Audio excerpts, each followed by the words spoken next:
Hello friends, मैं doctor Deepika Mundada, physician from Nashik. आज आपका स्वागत करती हूँ और आज हम डिस्कस करते हैं चक्कर या वर्टाइगो, और जिसमें आपका सर गोल गोल घूमता है या फिर पूरी धरती या पूरा इन्वायरमेंट, आजू बाजू का रूम आपको गोल गोल घूमता फिरता है।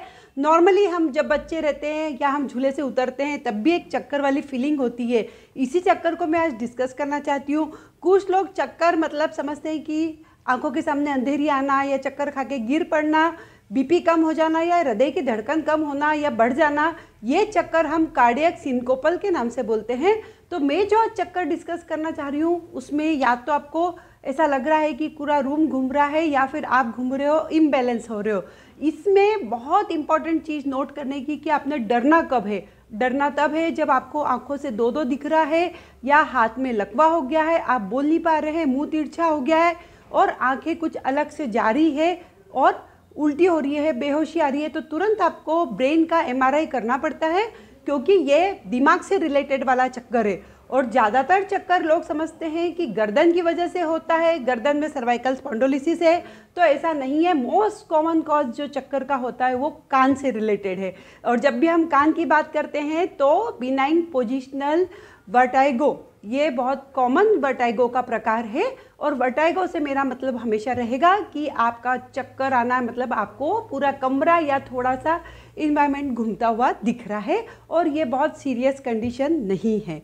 तो कान की कंडीशन में जो अंदर का कान होता है वो आपको बैलेंसिंग के लिए रहता है, उसमें होती वेस्टिबुलर नर्व, और इससे रिलेशन में आते हैं आपके जॉइंट्स, आपकी आंखें और ब्रेन। ये चारों चीज़ें मिलके आपको आपकी बॉडी का बैलेंस बताते हैं कि आप किधर हो। जैसे सपोज मैंने गर्दन तिरछी करी तो मेरे ब्रेन को तुरंत सिग्नल पहुंच जाता है कान के थ्रू और गर्दन की नसों के थ्रू या जॉइंट्स के थ्रू या आंखों के थ्रू मेरे ब्रेन को सिग्नल जाता है कि मेरा पोजीशन अभी ऐसा है और मुझे बॉडी को कैसे एडजस्ट करना है। तो इसमें ब्रेन, सेरिबेलम और पीछे वाला मस्तिष्क जिसको हम ब्रेन स्टेम बोलते हैं वो सेंसेशन आपस में कोऑर्डिनेट करते हैं। कान की वजह होती है मुख्यतः, जिस पे हम डिस्कस करना चाहते हैं, इनर ईयर में बहुत सारी ट्यूब्स रहती है जिसमें समझो कुछ गाढ़ा पानी घूमता रहता है और उसमें कुछ बारीक बारीक पत्थर जिसको कैल्शियम कार्बोनेट बोलते हैं वो घूमते रहते हैं, जो आपकी पोजीशन को कंट्रोल करते हैं और आपको गिरने का एहसास नहीं कराते हैं।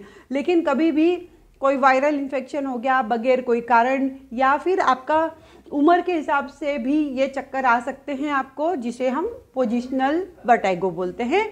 ये एक उम्र में आते हैं, फिर सेटल हो जाते हैं, कुछ समय बाद वापस भी आ सकते हैं। इससे आप डरिए मत, क्योंकि अगर आप सीधा एक जैसा लेट जाएंगे तो ये चक्कर ठीक हो जाएंगे।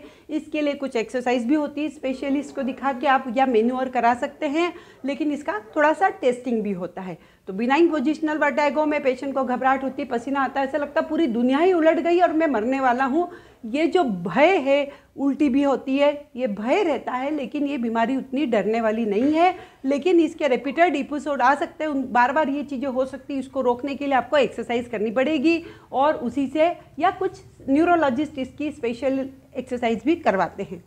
दूसरा होता है वेस्टिबुलर न्यूराइटिस, मतलब नस में इन्फेक्शन, वायरल, जो कुछ समय के लिए आके चला जा सकता है। ये तीसरा होता है कान का कारण मीनियर्स डिसीज, जो बहुत इंपॉर्टेंट है। इसमें कान कुछ बसता रहता है, बहुत ही गंदा सेंसेशन आता है, प्रेशर बढ़ता है, लेकिन इसमें पोजिशनल से ये रिलेटेड नहीं है, ये आता जाता रहता है और इसका आप कितना भी टेंशन लेंगे ये बीमारी पूरी तरह से ठीक नहीं होती है। रिलैक्स हो जाइए।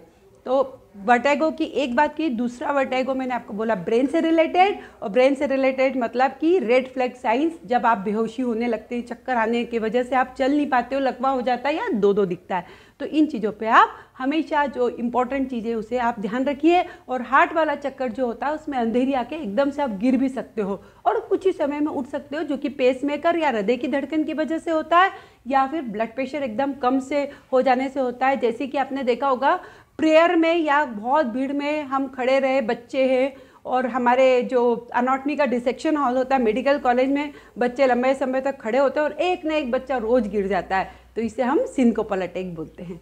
Thank you so much.